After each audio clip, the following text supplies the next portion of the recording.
किशोर साहब जो भी बोले 100% सही है, लेकिन मैं एक बात का आप लोगों को समझ रखना चाहता हूँ, ये PRS और PTA और PPRO अगर इसके खिलाफ में हम लोग कुछ बोलना चाहते हैं कि भाई इसको हमारा जो PRS है इसको बदलना चाहते हैं, तो इसके लिए हम किसको आवेदन दें?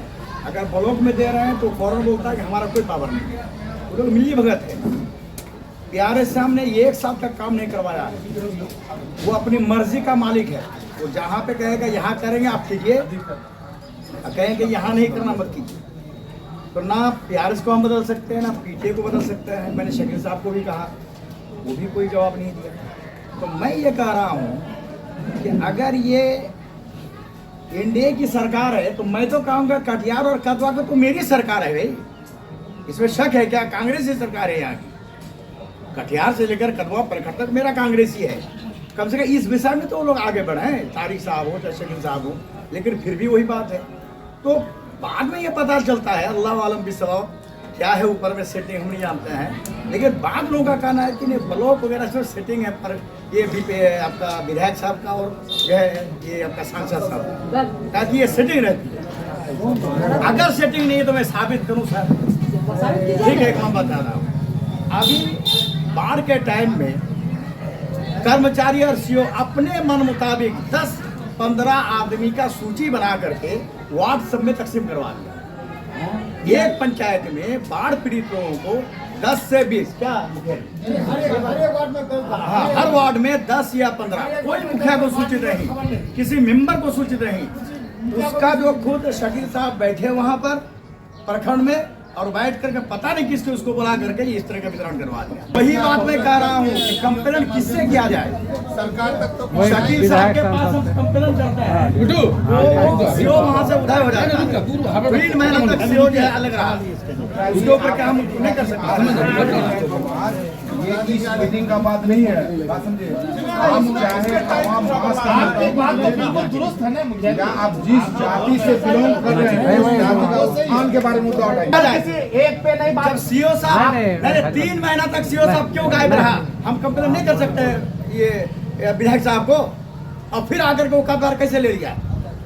क्यों लिया? वो ये सब चुतिया बनाया मुखिया लोगों को। आज पूरा गांव पूरा पंचायत हम लोगों के पीछे है। आप लोगों ने जो है ये बाढ़ पीड़ित वालों को आप लोगों ने वंचित रखा है, और फिर वही सीओ साहब के पास बैठते हैं, वही आदमी वही वीडियो साहब के पास बैठते हैं, वही बात को नहीं रख।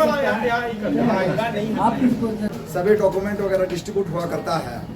इसमें जो ब्रांच वाइज और सारे पोस्ट ऑफिस का ब्रांच खुला है, जैसे परवेली हुआ या और भी विभिन्न क्षेत्र में, तो इसमें कोई भी पोस्ट ऑफिस में भवन की स्थिति नहीं है, जिसके वजह से जो भी इससे पहले जो भी अलॉटमेंट आया था या जो भी जॉब लगी थी बिहार सरकार को, वो बात तो चली ही गई, तो उसमें अपने ही क्षेत्र के आदमी काम करता था, जिसके वजह से जो है इजी वे में सबको अपना अपना डॉक्यूमेंट मिल जाया करता था।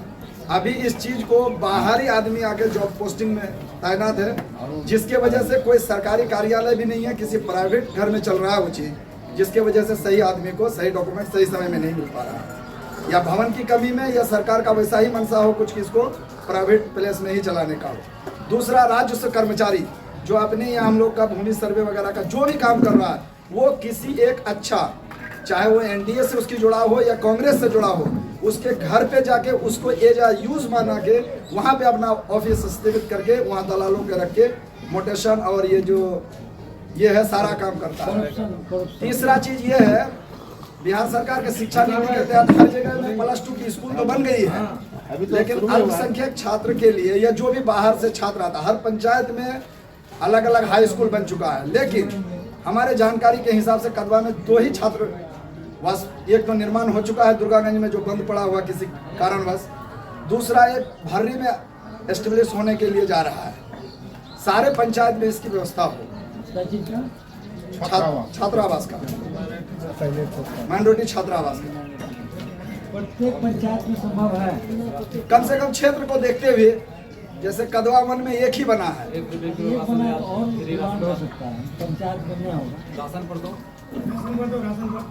राशन में जैसे डीलर की स्थापित हुई हर जगह में, उसमें कई डीलर अदर पंचायत का भी है जो उस पंचायत में वर्क करता है, और वो जो है अपना डीलरशिप अपनी ही भूमि में करता है, अपनी ही जगह पे, जो क्षेत्र से एक तो काफी दूर है, पहला समस्या। दूसरी बात, आपको जो पावती मिलती है गवर्नमेंट के तरफ से, जो मशीन द्वारा रिलीज होता है, उस पावती के आधार पर किसी को भी अनाज नहीं दिया जा रहा है, और ना ही वो पावती पब्लिक को देता है कि आपका इसमें कितने आदमी का नाम जुड़ा है, आप जो है उसमें सीडिंग के आधार पर नहीं है।